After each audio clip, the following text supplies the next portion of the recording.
કહેવાય છે કે દાળ બગડે એનો દિવસ બગડે અને અથાણા બગડે એનું આખું વર્ષ બગડે. તો આપણે શું કામ આખું વર્ષ બગાડવાનું? ચાલો મારી સાથે મારા કિચનમાં હું બતાવું એકદમ સરસ રીતે ગુંદાનું અથાણું, અને એકદમ સરળ માપ, એકદમ યાદ રહી જાય એ રીતે. ચાલો મારી સાથે મારા કિચનમાં. તો અહીંયા મારી પાસે 256 ગ્રામ ગુંદા છે. ગુંદાની ડાળખીનું વજન લગભગ 6-7 ગ્રામ નીકળી જાય એટલા માટે આપણે અહીંયા 256 ગ્રામ જેટલા ગુંદા લીધા છે. અને આમ પણ જ્યારે પણ શાક માર્કેટમાં લેવા જઈએ તો આપણને 2-5 ગ્રામ થોડુંક આમ તેમ થતું હોય છે. તો 250 ગ્રામ ગુંદાની સામે આપણે અહીંયા એક અડધી કેરીનો ટુકડો લીધો છે. કેરીનું વજનમાં માપ જોઈએ તો 130 ગ્રામ થાય છે. તો ઓલમોસ્ટ હાફ, એટલે તમારી પાસે 250 ગ્રામ ગુંદા હોય તો 125 ગ્રામ કેરી લેવી. એવી જ રીતે 1 કિલો ગુંદા હોય તો તમારે 500 ગ્રામ કેરી લેવી. અહીંયા હવે આપણે ગુંદાના આ રીતે ઉપરના જે ડીટા હોય તેને કાઢી નાખવાના છે, અને દસ્તાની મદદથી આપણે એને આ રીતે થોડુંક પ્રેસ કરવાનું છે, અથવા તો તમે કે થોડું હેમર કરી દેવાનું છે. અને આ રીતે બધા ગુંદા તૈયાર થઈ જાય ત્યારબાદ આપણે બધા ઠળિયા બહાર કાઢી લઈશું. તો આ રીતે ચપ્પુની મદદથી ઠળિયો બહાર કાઢી લેવાનો છે, અને ત્યારબાદ આપણે થોડું મીઠું અંદર છાંટીશું, આ રીતે સ્પ્રિંકલ કરીશું, અને હાથની મદદથી અંદરની બધી ચીકાશ કાઢી લઈશું. તમારે જો આ રીતે ના કરવું હોય તો તમે ડાયરેક્ટ ચપ્પુને મીઠામાં બોળી દેવાનું, અને ત્યારબાદ ચપ્પુની મદદથી તમારે એનો ઠળિયો કાઢી લેવાનો. તો બધા ઠળિયા આપણે કાઢીને તૈયાર કરી દીધા છે, અને હવે આપણે એને મૂકી દઈશું સાઈડ પર. હવે આપણે જે કેરી લીધી છે એને છીણવાની છે, પણ અહીંયા હું થોડું મોટું છીણ રાખું છું, એટલે મને થોડું મોટું ગમે છે તો હું મોટા છીણથી છીણી રહી છું. તમને નાનું છીણ ગમે તો તમે નાના છીણથી પણ છીણી શકો છો.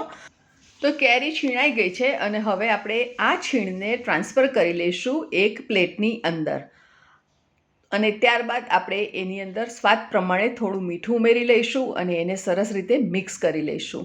મીઠું વધારે ન પડે તેની ખાસ કાળજી રાખવાની. તો અહીંયા હું લગભગ ½ ટીસ્પૂન જેટલું મીઠું ઉમેરી રહી છું, અને ત્યારબાદ એને સરસ રીતે આપણે મિક્સ કરી લેવાનું છે, અને એને રેસ્ટ આપવા માટે મૂકી દેવાનું છે.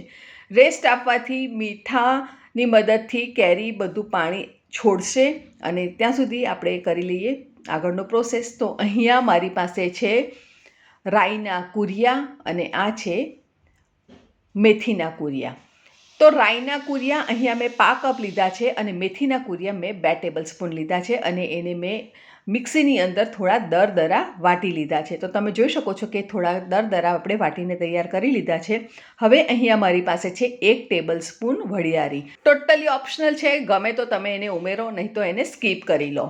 તો વરિયાળી જો તમારે ઉમેરવી હોય તો એને પણ તમારે મિક્સીની અંદર અધકચરી વાટી લેવાની. હવે આપણે એક પ્લેટ લઈશું, અને પ્લેટની અંદર આપણે આ રીતે પહેલાં રાઈના કુરિયાને પાથરી દઈશું, અને ત્યારબાદ એની અંદર જ અંદરની સાઈડ પર આપણે થોડા મેથીના કુરિયા પાથરી દઈશું. તો મેથીના કુરિયાનો પણ આપણે આ રીતે સરસ રાઉન્ડ બનાવી દેવાનો છે. અને ઘણા લોકો રાઈના કુરિયા એકલાથી જ બનાવતા હોય છે, અને ઘણા લોકો મેથીના કુરિયાથી એકલા બનાવતા હોય છે.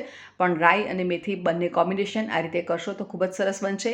વરિયાળી જે હતી તેને પણ આપણે અધકચરી વાટી લીધી છે, અને એને પણ અંદર આપણે આ રીતે રાઉન્ડ કરીને મૂકી દીધી છે. હવે વારો આવ્યો હિંગનો. તો હિંગ આપણે અહીંયા લગભગ 1/4 ટીસ્પૂન જેટલી હિંગ લઈશું.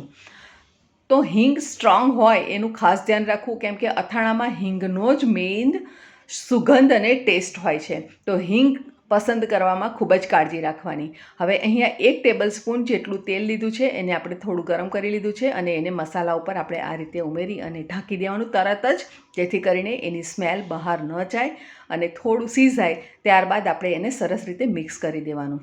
હવે અહીંયા તમારે જો મીઠું ઉમેરવું હોય તો તમે કુરિયાની સાથે સાથે મીઠું પણ ઉમેરી શકો છો, પણ હું અત્યારે મીઠાને અલગ રીતે ઉમેરી રહી છું. તો અહીંયા મેં 2 ટેબલસ્પૂન મીઠું લઈ લીધું છે, અને મીઠાને આપણે સરસ રીતે ગરમ કરી લેવાનું છે, અને આ રીતે નોનસ્ટિક પેનમાં મૂકી દેવાનું, અને એને સરસ રીતે શેકી લેવાનું છે. આ રીતે કરવાથી મીઠામાં રહેલું ભેજ બધું સરસ રીતે નીકળી જશે, અને અથાણામાં બિલકુલ ભેજ લાગશે નહીં, અને આખું વર્ષ અથાણું આપણું એકદમ સરસ રહેશે. તો મીઠું સરસ રીતે શેકાઈ ગયું છે, અને તમે એનો ફ્લો જોઈ શકો છો કે એકદમ સરસ રીતે છૂટું છૂટું થઈ ગયું છે, અને એકદમ ફ્લોલેસલી એ ફ્લો થઈ રહ્યું છે. તો હવે આપણે મસાલામાં ઉમેરી લઈશું 5 ચમચી હળદર, અને જે મીઠું શેકીને રાખ્યું છે તેને પણ આપણે અંદર ઉમેરી લઈશું. અને બધી વસ્તુને આપણે સરસ રીતે મિક્સ કરી લેવાની છે. અને મિક્સ કર્યા બાદ હવે આપણે એની અંદર ઉમેરી લઈશું લાલ કાશ્મીરી મરચું પાવડર, જે આપણે અહીંયા 5 કપ લીધું છે. એકલું કાશ્મીરી મરચું મેં અહીંયા લીધું છે. તમે થોડું તીખું ગમે તો કાશ્મીરી મરચુંની ક્વોન્ટિટી ઓછી કરી દેવાની. અહીંયા સરસ રીતે આપણે મિક્સ કરીને તૈયાર કરી દીધું છે. અને અથાણાના મસાલાનો કલર તો તમે જોઈ શકો છો કે એકદમ સરસ લાલ ચટક આવી ગયો છે. હવે આ સાઈડ જોઈએ તો કેરીએ પણ સરસ રીતે પાણી છોડી દીધું છે. અને આ પાણીને આપણે હાથની મદદથી એકદમ સરસ રીતે દબાવી અને એનું બધું પાણી કાઢી લેવાનું છે. અને ત્યારબાદ આપણે એને મસાલામાં ઉમેરીશું. પાણીને એકદમ કાઢી નાખવાનું છે અને કેરીના જે છીણ છે તેને એકદમ સરસ કોરું પાડી દેવાનું છે. અને હવે આપણે એને ઉમેરી લઈશું મસાલાના મિશ્રણમાં. તો બધી કેરીનું છીણ આપણે સરસ રીતે કોરું પાડી દીધું છે, મસાલામાં ઉમેરાઈ ગયું છે. હવે ફરીથી એને સરસ રીતે મિક્સ કરી લઈશું. મિક્સ કરવા માટે મને હાથ વધારે કમ્ફર્ટેબલ લાગે છે, તો હું હાથની મદદથી એને મિક્સ કરી રહી છું. તમને ન ગમે અથવા તો તમને ન ફાવે તો ચમચી અથવા ચમચાના મદદથી તમે એને મિક્સ કરી શકો છો. હવે આ સાઈડ આપણા ગુંદા જે છે તે પણ સરસ રીતે મીઠાને લીધે થોડું પાણી છોડી દીધું છે. તો હવે આપણે એને એક આ રીતે ટીશ્યુ પેપર પર મૂકી દઈશું, જેથી કરીને થોડું ઘણું જે પાણી હશે તો તે ટીશ્યુ પેપર પર એકદમ સરસ એબ્ઝોર્બ થઈ જશે. હવે ટીશ્યુ પેપર ન હોય તો તમે એને કોરા કટકા ઉપર, નેપકિન ઉપર પણ એને મૂકી અને એને થોડા કોરા કરી લેવાના, જેથી કરીને ભેજ બિલકુલ ન રહે. હવે કોરા પડી ગયા બાદ આપણે મસાલાને એકદમ દબાવી અને ગુંદામાં એને ભરવાના રહેશે. ખાસ કાળજી રાખવાની, જેથી કરીને જ્યારે આપણે તેલ રેડીએ બરણીમાં ભર્યા બાદ તો તે એની અંદર તેલ વધારે ન ભરાય. એટલા માટે આપણે ગુંદાના મસાલાને એકદમ દબાવીને ભરવાના રહેશે. તો આ રીતે આપણે બધા ગુંદાને તૈયાર કરી દેવાના છે. અને બધા ગુંદા તૈયાર થઈ ગયા બાદ જે મસાલો વધ્યો છે તેને પણ આપણે ઉપર આ રીતે છાંટી દેવાનો અને એને થોડું પ્રેસ કરી અને રહેવા દેવાનું. હવે ગુંદા ભરવા માટે તમારે સ્ટીલનું વાસણ અથવા તો કાચનું વાસણ જ લેવું, કેમ કે કેરી છે તો જો તમે પિત્તળ લેશો તો એ નુકસાન કરશે. એટલા માટે સ્ટીલ અથવા કાચનું વાસણ લેવું. હવે આપણે આ ગુંદાને 1 દિવસ માટે 2 દિવસ માટે એને એમ જ મૂકી રાખીશું. અને ત્યારબાદ આપણે 250 ગ્રામ તેલ લઈશું. અને તેલ ગરમ થાય, ધુમાડો નીકળે એટલે આપણે ગેસને બંધ કરી દઈશું અને એકદમ રૂમ ટેમ્પરેચર પર ઠંડુ થવા દઈશું. તો ગુંદાને મેં લગભગ બીજા દિવસે આ રીતે ખોલ્યા અને હવે એને મિક્સ કરી રહી છું. તમને જો સમય ન હોય તો તમે 4 થી 5 કલાક ગુંદા રહેવા દઈને પણ તમે બરણીની અંદર ભરી શકો છો. પણ બરણીમાં ગુંદા ભરતા પહેલાં બરણીને સ્ટરીલાઇઝ કરવી ખાસ જરૂરી છે. એટલે કે ધોયા પછી તાપમાં એને ખાસ તપાડી દેવી, જેથી કરીને બધું મોઇશ્ચર નીકળી જાય અને ગુંદાનું અથાણું આપણું બગડે નહીં. 4 થી 5 કલાક પણ જો તમે રાખો ને તો પણ તમે બરણીની અંદર ભરી અને ઉપરથી ઠંડુ પાડેલું તેલ અંદર ઉમેરી શકો છો. પણ મારી પાસે સમય છે એટલા માટે મેં લગભગ બીજા દિવસે ગુંદાને બરણીની અંદર ભર્યા અને હવે આપણે આ બરણીની અંદર તેલ ઉમેરી દઈશું.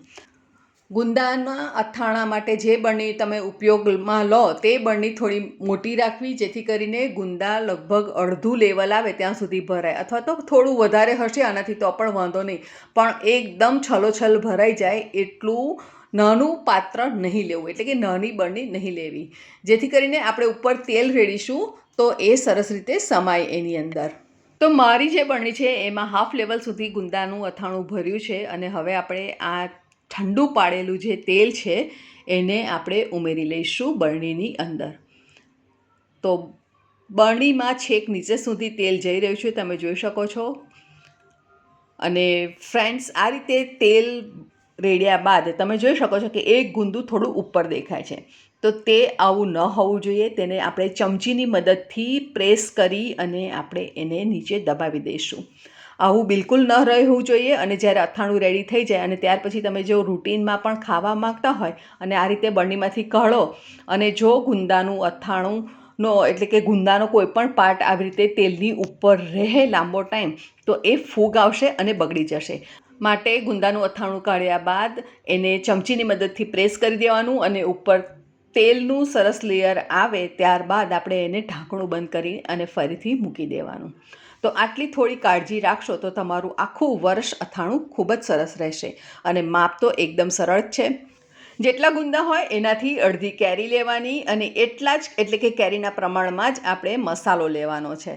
તો કેવી લાગી રેસીપી ચોક્કસ કોમેન્ટ કરો.